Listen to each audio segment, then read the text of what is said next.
समय की बात है, एक सेठ जी थे। वे सेठ जी का स्वभाव बहुत ही अच्छा था। वे हमेशा ही दान पुण्य पर विश्वास किया करते थे। वे अपने द्वार पे आए किसी भी आदमी को निराश नहीं करते थे। वह अपने कार्य से बहुत प्रसिद्ध थे। उन्होंने बड़े बड़े मंदिर का निर्माण करवाए और जगह जमीन भी दान दिए।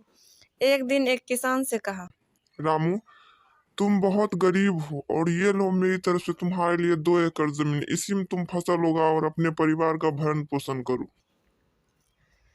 तभी तो उसकी पत्नी कहती है, आप इतना दान पुण्य करते हैं। दान करना ठीक है, लेकिन इतना ज़्यादा नहीं करना चाहिए। ऐसा करने से तो हमें आगे चल के बहुत दिक्कत होगा, हमारे पास तो कुछ नहीं बचेगा।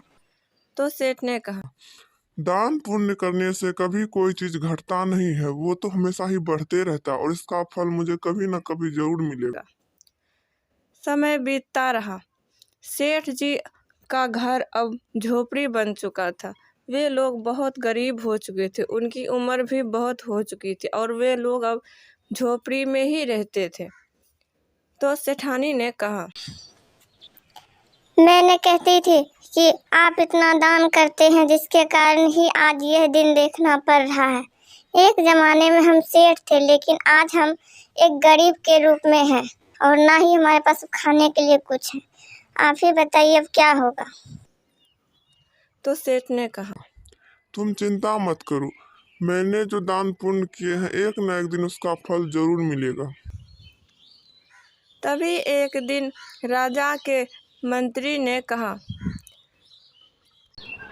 आज हमारे राजा साहब ने ये हुक्म दिया है कि गांव में जितने भी लोग हैं, अगर कोई पुण्य किए हैं तो उसका फल उसे राजा साहब देंगे। इसीलिए जो भी व्यक्ति कोई पुण्य किए हैं वह राजा साहब के पास जरूर जाए। सेठानी ने उसकी बात सुनकर सेठ से कहा, आप भी जाइए, आपने तो इतने सारे दान पुण्य किए हैं, हो सकता है राजा साहब आपकी कुछ मदद करें। ऐसा कहकर अगले ही सुबह सेठानी ने कहा, यह लीजिए, इस बैग में मैंने आपके लिए 2 रोटी रख दी है और इसके सिवा कुछ भी नहीं है। आप यही लेकर चले जाइए। सेठ जी रास्ते से निकल गए और जाते जाते जंगल में पहुंच गए। वहीं थोड़ी देर में उसने सोचा कि वह 2 रोटी खा लेता हूँ और वे जंगल में ही खाने के लिए बैठ गया। जैसे ही उसने 2 रोटी निकाली तभी एक बच्चा आ गया और बोला, मैं बहुत भूखा हूँ, मैं जंगल में भटक चुका हूँ और मुझे रास्ता भी नहीं मिल रहा है। मुझे बहुत जोरों की भूख लगी है, मुझे आप यह रोटी दे दीजिए ताकि मेरा पेट थोड़ा भर सके। तो सेठ ने कहा, मेरा एक रोटी से कुछ नहीं होगा और ना ही तुम्हारा होगा। तुम यह दोनों रोटी ही खा लो, मुझे भूख नहीं है। ऐसा कहकर सेठ जी राजा के दरबार पहुंचे और बोले, राजा साहब, मैंने आपके बारे में बहुत सुना है और मैं इसी उम्मीद के साथ आपके पास आया हूँ। तो राजा ने कहा, कहिए, आपने जो भी दान पुण्य किए हैं, अगर वह उचित मूल्य से होगा तो मैं उसका उचित ही उपहार या मूल्य जरूर दूंगा आपको। तो सेठ ने कहा, जब मैं बहुत ही अमीर था तो मैंने बड़े बड़े गौशालाएं बनवाई, अनाथ आश्रम बनवाए, मंदिर बनवाए हैं और जितने भी मैंने पुण्य किए उसके कारण आज मैं इतना गरीब हो चुका हूँ। आप मुझे इसका उचित मूल्य दे दीजिए, मुझे भी तो पता चले मेरे पुण्य का क्या हिसाब मिलता है। तो राजा ने कहा, आपके ये सारे पुण्य व्यर्थ हैं और आपने अगर कुछ और पुण्य किए हैं तो वो बताए। इस पुण्य का मैं कोई मूल्य आपको नहीं दे सकता हूँ। तो सेठ ने कहा, राजा साहब, मैंने अपने जीवन भर में जितने भी पुण्य किए वो सारे तो मैंने आपको बता दिए। अगर आपकी नज़र में इसका कोई मूल्य नहीं है तो मैं अब जाता हूँ।